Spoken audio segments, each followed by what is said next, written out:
전해드릴 소식은 한국의 반일, 극일 행동은 자살 행위이며 디램의 수출 규제는 아무 효과가 없을 것이라고 이야기하는 일본 언론의 기사에 대한 내용입니다.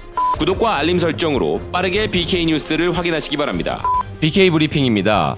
어제 문재인 대통령의 광복절 축사에 대해 조속한 한일 정상회담 등으로 화답하자는 아사히의 보도가 있었던 반면 대법원 강제징용 피해자 문제에 대해 대안을 제시하지 않으면 의미 없다는 요미우리의 냉정하고 보수적인 보도도 있었습니다. 그리고 전형적으로 일본 국민의 눈을 가리는 보도 또한 존재하는데요.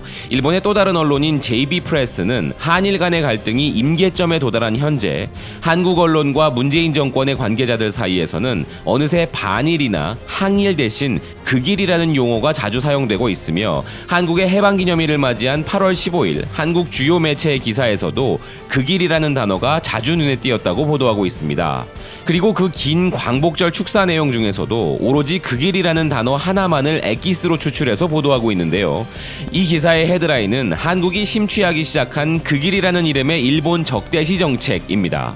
그리고 그 극일의 선봉장에 서 있는 사람이 문재인 정권의 대일 외교 전략을 전담하고 있는 김현종 국가안보실 2차장이라고 설명합니다. 이전에 국채보상운동과 금모으기 운동을 언급했던 김현종 차장을 비난하고 김현종 차장이 지소미아와 관련해 우리에 대한 신뢰 부족과 안보 문제를 제기하는 나라와 과연 민감한 군사정보 공유를 계속 유지하는 것이 적합한지 여부를 포함한 종합적인 대응 조치라고 이야기한 것을 통해 지소미아 연장 거부를 시사했다고 주장합니다.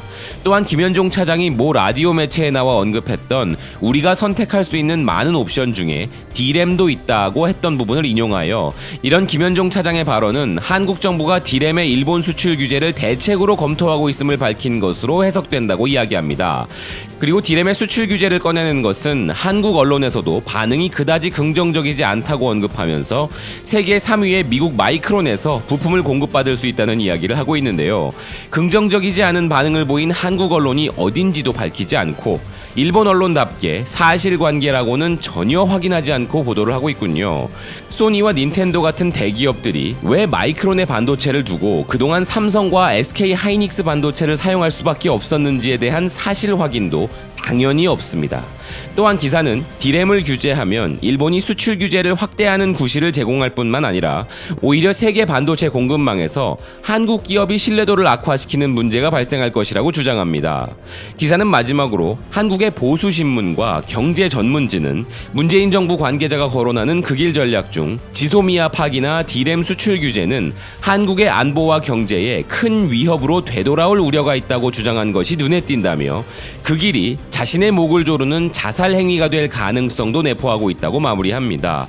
기사의 마지막에 반일 극일 하지 마라, 자살 행위니까 라는 말을 직접 하지 않고 우리 정부의 전략을 비판한 우리나라 보수 언론의 기사의 내용을 인용했는데요.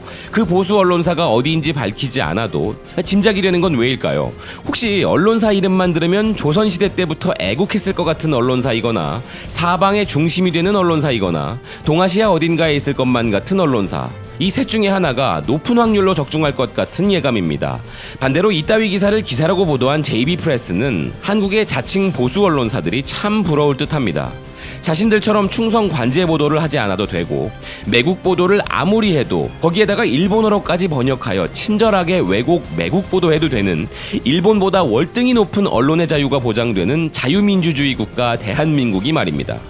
결론적으로 이들의 보도를 보고 있자니 지소미아 협정, 디램 수출 규제가 그들에게는 특히나 더 아픈 곳이니까 제발 때리지 말아달라고 하는 것으로 해석이 되는 느낌을 지울 수가 없습니다. 일본이 우리에게 그랬던 것처럼 우리도 이런 카드로 최대한 압박을 하여 최상의 결과를 도출해낼 수 있길 바라는 마음입니다. 지금까지 BK 브리핑이었습니다. 시청해주셔서 감사드립니다.